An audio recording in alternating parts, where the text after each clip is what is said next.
Welcome to Twisted 1.17.1. This sub-update brings some new content and changes to the table, so let's hop right into it. As always, timestamps will be in the description below if you want to skip to a specific piece of information. First off, we're going to start with some map changes. In regards to those, a lot of cool things are added. Starting off, we have storm shelters. There are two different storm shelters in the game, those being garage shelters and community shelters. The garage shelters are only found in these upper-bound 2-story homes, while the community shelters are found at Tenkiller, Sylvia, and Nateville. These structures are not destructible and will keep you safe from tornadoes. A new house was also added. These houses are found around the map, including in places like Hibbing and Hazelton. They have backyards too. These houses will be completely slabbed at 200 miles an hour wind speeds, giving it an expected rating. Sneed got some small changes to the area. Now, old building slabs are around the region, hinting at a strong tornado that happened in the past. Along with the slabs, an old and rusted storm shelter is found there. Speaking of old and rusted buildings, there are abandoned farms scattered across the map. You shouldn't hide under these if a tornado is coming. It looks like it's about to fall apart. In terms of natural structures, shrubs were added all over. These little trees are mostly found in more wooded regions of the map and will get flinged pretty easily by tornadoes. Tree damage has also been fixed to where they fall over. This is a returning feature from 1.16 because the 1.17 update bugged out that and other smaller things. I'm glad it's back. It makes damage in tree-dense areas look really cool and more realistic. Moving past that, Hazelton now has a National Weather Service building. This was suggested a ton of times and it's finally here. This building looks really cool and there's some locked doors on the inside. I wonder what that could be for. The EMS Pass that was added in 1.17 got some pretty cool improvements to it, which would definitely make it more worthwhile to purchase. There are now 3 vehicles, a fire truck, an ambulance, and a bush truck. The fire truck and ambulance both now have new models instead of those placeholder free models. Their lights and sirens got an update too, with numerous sirens to pick from.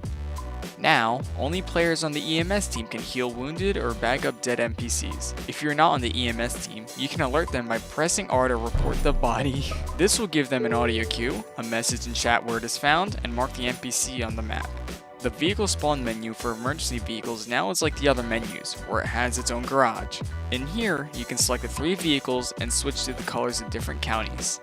While on the topic of vehicles, the dealership menu now has a new background. I think it looks really nice, and it has more of a dealership look than it used to be. There are no new regular vehicles added, but the Doppler on wheels had received some changes. The Doppler now has its price raised to $550,000 and makes half of what it makes in terms of cash. This is not bad at all. I find these changes really good.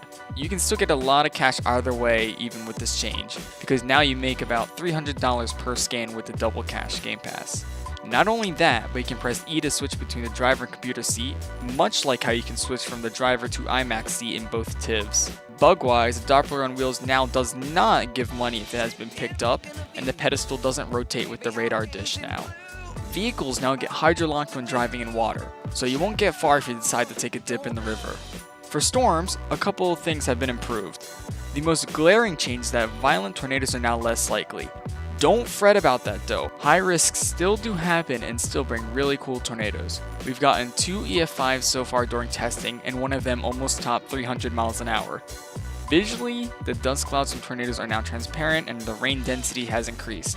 This makes it way more dangerous as the sheets of rain could obscure the tornado even more than they did previously. Good luck trying to find tornadoes in heavy rain. In terms of bug fixing, recycling and ground scouring returns. Tornadoes now are able to recycle again, which means that if they die and go back to rotation, there's a chance they can drop back down again. Ground scouring starts to occur when the winds are 150 miles an hour or higher. What happens is that the winds are so high it starts to mess with the grass and dirt. This leaves a dirt trail and the trail gets darker as the wind speeds increase. Due to the great Roblox audio purge, a lot of twisted sounds went missing. This means new sound effects had to be added, which this update provided. However, thanks to some complications with audio, the update was delayed. Thanks Trent for being so helpful. Anyways, check out some of the new sounds. They're really awesome. The new main menu music also hits really hard.